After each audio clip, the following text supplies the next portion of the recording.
Today's a great day for a real-world mile per gallon test, and this week we are testing the 2024 Ford Bronco Sport Free Wheeling. It's a new trim level this year. Now it's going to be basically the same thing as a regular Bronco Sport. It has the 1.5 liter engine in it, but we're going to do that test today. We're going to take a quick look at it. We'll go to the gas station, get filled up, get the test started. During the video, I will tell you what the parameters of the test are, and then I will also give you a little bit more information in case you are interested in one of these. Okay, freewheeling. So freewheeling packages actually started in 1977. I think it ran through maybe to the mid 80s. I'm not positive on that, but it was an option that you could get on your Broncos. There was a few other vehicles that were included into that. But this is in black, so you got shadow black with all the colors on here, all the striping on the sides, up on the hood. You see the wheels are even painted red on the inside. And I almost forgot to show you the front grille is silver with white Bronco letters and red trim around the letters. And the hood graphic has a little Bronco, silver Bronco in there. Go on back here and you got silver Bronco on lettering on there also, and you come around. Now we'll come to the back. You've got white lettering with red trim. Now you can open just the glass on the Bronco Sport, so that's pretty cool. All right, and here is the cargo space. Now this is not powered, but you do have a decent amount of space in the back of these Bronco Sports. We did own one for a short period of time, and we really did like it. It did give us plenty of room. My wife actually slept back here with the seats down at one point.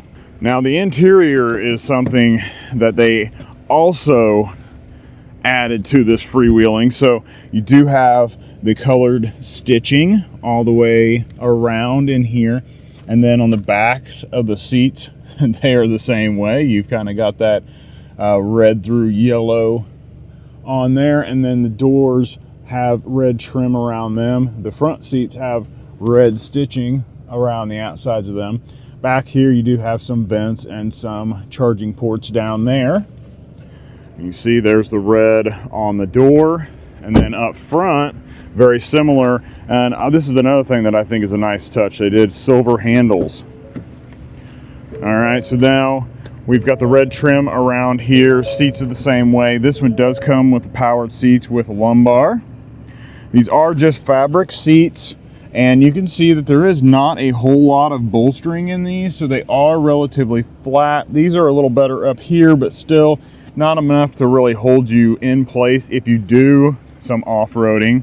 And then you do have red trim around the infotainment screen there, and it goes up across the dash and around your driver's display. So I think that's a really nice touch. Looks really nice in here. I'm not probably so much of a big fan of this kind of rainbow type of thing, but it actually looks better on this black. It also looks pretty decent on the gray, but I just am not a big fan of the, I think it's a cactus gray, and then I think there's a blue color that also has it on it, and I'm not a big fan of that. But so this is equipped with a 1.5 liter EcoBoost 3-cylinder turbo engine. Now, it is supposed to average about 25 miles per gallon, if I remember right. I'll correct that in a minute if I did not get that right, but I believe it's 25 miles per gallon, 29 on the highway, I think, and like 23 or 24 in the city. So that should be a good spot for us to be looking for. Just driving this for the last day or so, I think we're going to do better than that. But all right, let's get to the gas station, get filled up, and get this test started. Okay, I did check the numbers, and this is supposed to be 25 in the city and 29 on the highway with an average of 26. So that's what we are looking at, is 26 miles per gallon average for this trip. Like I said, I got a feeling we're going to be above that, but let's get filled up and let's see what happens. Okay, just so everyone can see, This says 87 or above. So that's what we're putting in. It does not require premium. Just in case you guys wanted to see pricing, $499 for 91, $424 for 89, and $349 for 87. All right, music's gonna start here in just a second, but we're gonna get going. There we go. And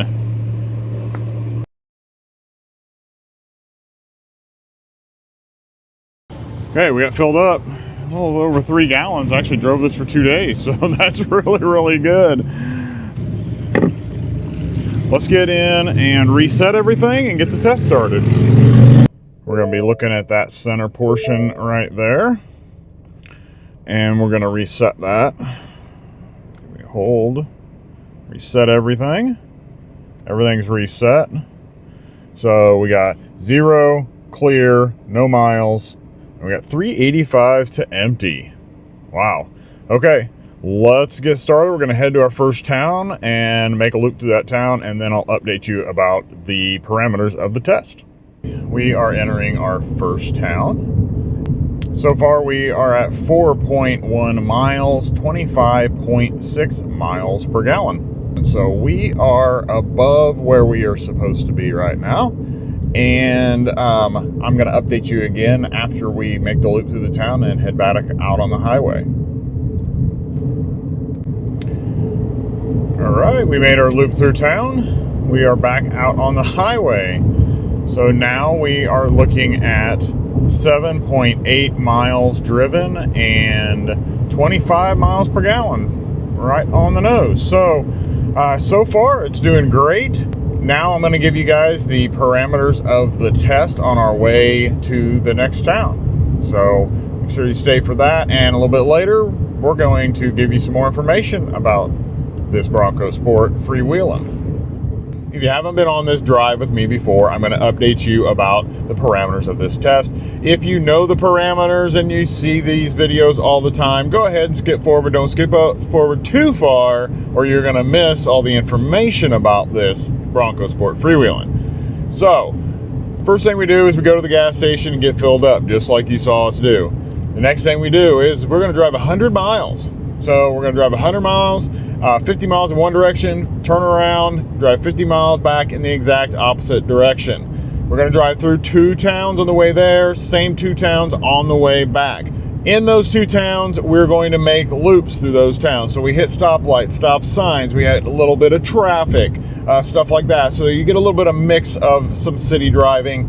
And then we also do the interstate. We're going to get up on the interstate. We're going to drive 10 miles in one direction. We're going to turn around and drive 10 miles back in the opposite direction. And that's going to start our return trip back to the gas station. We'll see if it matches the EPA or if it matches the Bronco Sport. We don't know. We're not real sure, but we're going to see what we come up with. And that's going to be more realistic to what you're going to see on an everyday basis. Now, a couple other things that we do is we drive in normal mode. So we don't put it in eco, we don't put it in sport. We're not trying to maximize or minimize the mile per gallon. We want it to be what you would get if you just got in your car and drove every day, because normal is the normal setting. And then the other thing is we drive 5 miles per hour over the speed limit, because that is the normal or the average for most people. So that's what we're going to follow. We do this on the same on every test. We drive the same route every single time. We do a loop style test because, like today, it's 85 degrees. We got a 10-mile-an-hour wind that's going to be pushing us from behind. And then we've got some hills and little things like that. Not big hills, but some hills.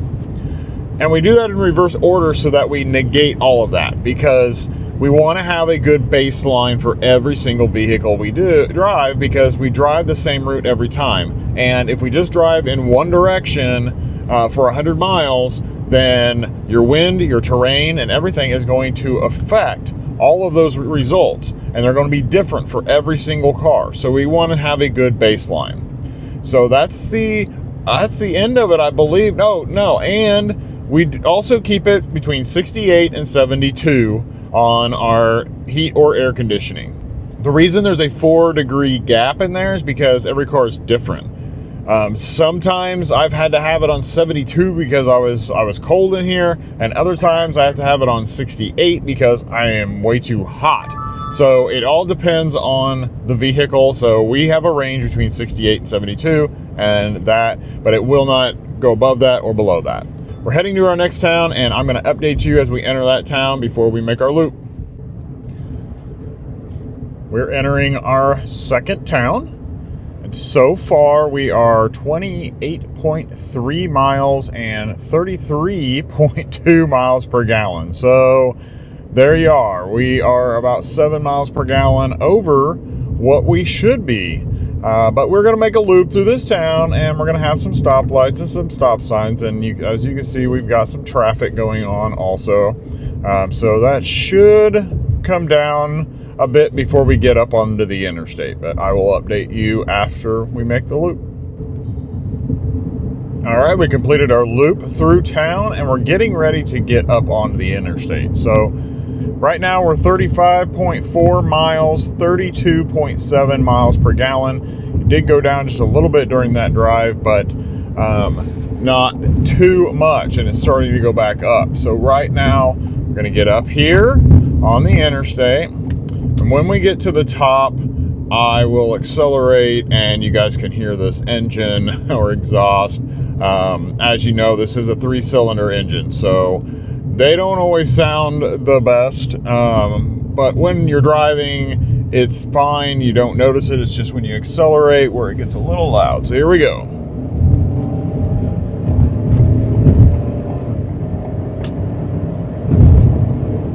It's really not bad. I think I remember it being a lot louder than that, but we're going to get up here to 75. Going to get locked in on 75 miles per hour. So 36.2 miles, and we're at 32 miles per gallon right now. So like I said at the beginning, I thought this was going to do a lot better than 26, and that's the way it's looking right now. So I will update you guys when we get ready to make our turnaround up here, but in the meantime, I'm going to give you some more information about this Bronco Sport Free Wheeling. I've got some information about this Bronco Sport Free Wheeling, and as I mentioned earlier, this started at about 1977, I think, was the first offering of the freewheeling trim package. And we covered that it's pretty much just stickers on the outside, or vinyl stickers on the outside, and then you get some red trim and you get some color in the seats. But more than that is a tradition, and it's a tradition that the Broncos have, and a lot of people who are nostalgic people will probably enjoy this. Now it is just built off of the Big Bend, so you have the Bronco Sport Big Bend is the bottom, then you have the Heritage, and then you have the Freewheeling, and then you go up to your bigger trims that have a little bit more off-roading abilities. So that's where you're at on this. Now, like I did say earlier, this has the 1.5 liter 3-cylinder EcoBoost engine, which we all know there's nothing eco about the EcoBoost engine.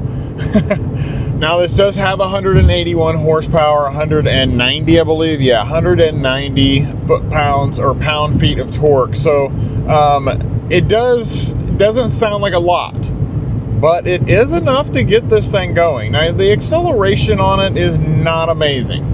I mean, you're looking at 0 to 60 in probably somewhere around 7 to 8 seconds, something like that. I have to look that up, but it's fine. It actually gets up and goes when you need it to. If you need to pass somebody, there's no problem. The seats in here, as I showed you the bolstering and everything, they are a little flat in the bottom part. Bolstering is a little better up top, but not... I think they could do a little bit better there now, but these are just cloth seats. These aren't any type of leather or synthetic leather or anything like that. price-wise, this thing is excellent price point. Excellent price point. So your Big Bend base model, Big Bend, because they dropped the original base model from this. So Big Bend is your base for the Bronco Sport now, and it's going to start out under $30,000. So you are looking at about $29,795, somewhere in that range, which is amazing. Because I think we paid, ours had a few options. I think we paid $34, $35, somewhere in that range for ours back in 2021, I think it was. But we really did enjoy it. We had some upgrades put on it. We had a lift kit put on it, and we had the top painted black like the Outer Banks, and I got some off-road tires put on it, and we really did have a good time in that thing for the 6 months that we did own it. But your freewheeling is, like I said, is 2 trim levels above the Big Bend, just above the Heritage, and your freewheeling is going to start out at $32,395. So that is really nice. You're still under $35,000 for this, and you're going to get 25 miles per gallon. You're going to get also the stickers and all that crazy stuff. If you don't want the stickers and stuff, just get you a Big Bend or get you get the Heritage. That's pretty cool. It's got some different appearances to it, so it might be something you may be interested in. This one that we're driving right now, though, this has a lot of options on it. So this one's kind of loaded up with most of what they could put on it. And so this one's going to come in at just under $38,000. So this one's going to be $37,695. So there you can see there's quite a few options added onto this to get it from 32 to 37. We're going to be coming up on the turnaround for our interstate, so I'm going to update you on where we're at. Getting ready to make our turnaround here on the interstate, and so far we are 48.9 miles and 32.1 miles per gallon. Now we did run into some construction here, so we had to slow down. We couldn't drive 75 the entire time. But again, that's what happens in the real world. We don't have perfect, clear roads all the time. We like to have some construction so we don't have like horrible roads. But we're going to come up here and turn around and see. We may be able to go right back down. All right. Nobody coming. Sometimes most of the time this doesn't have any traffic, but sometimes it does. All right, here we go. We can go right back down on this side. Now we're not going to be able to really accelerate much. I'm not going to be able to let you guys hear the engine again, but we're going to be coming right back out into this construction.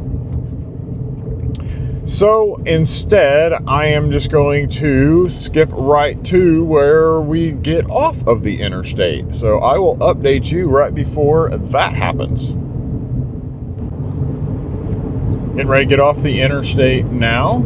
We're 62.5 miles and 31.6 miles per gallon.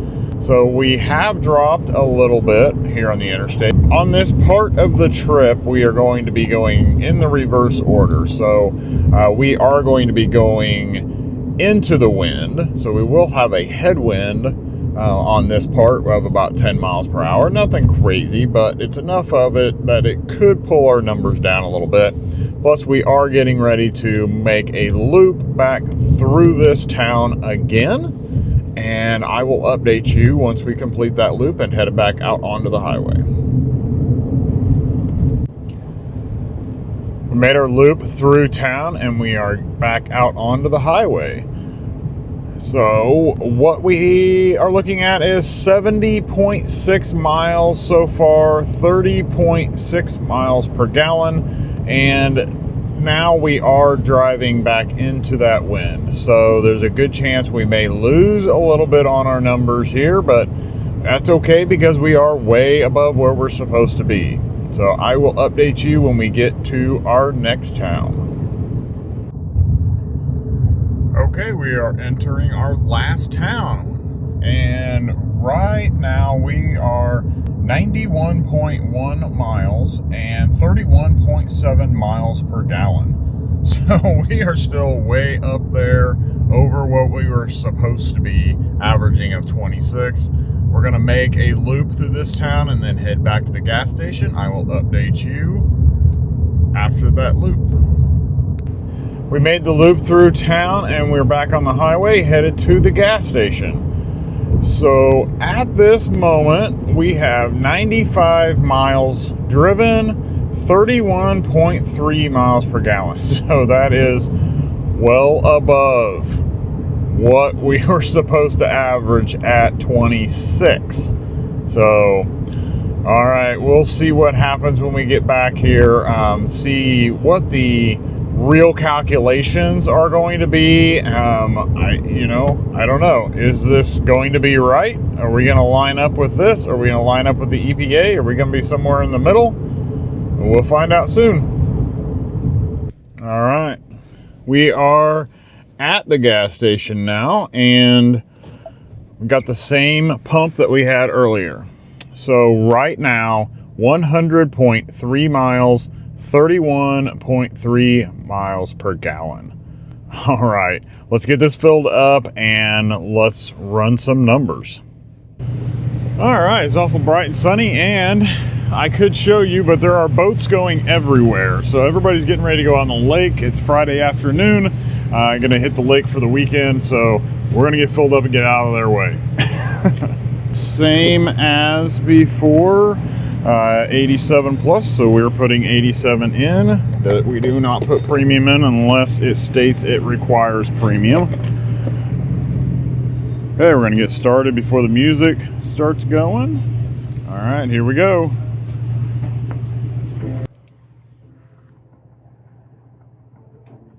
All right, that's what we got, 3.273. There's our receipt, so let's check it out. We got 31.3 miles per gallon on 100.3 miles. So 100.3 miles divided by our gallons, 3.27 equals 30.6. 30.6 miles per gallon. So we are about a little over a half a mile per gallon under what the Bronco Sport says. But we are still almost a little over about 4.5 miles per gallon higher than what the EPA says we're supposed to average. So this is what you can expect on a daily basis. The 2024 Ford Bronco Sport Free Wheeling Edition has a real world mile per gallon average of 30.6 miles per gallon. All right, guys, if you haven't yet, go down, hit that subscribe button, then click on one of the videos that's on the screen right now. One of them is the review of this Bronco Sport Free Wheeling. The other one is one YouTube chose for you. I think you're gonna like them both. So I will see you in that next video.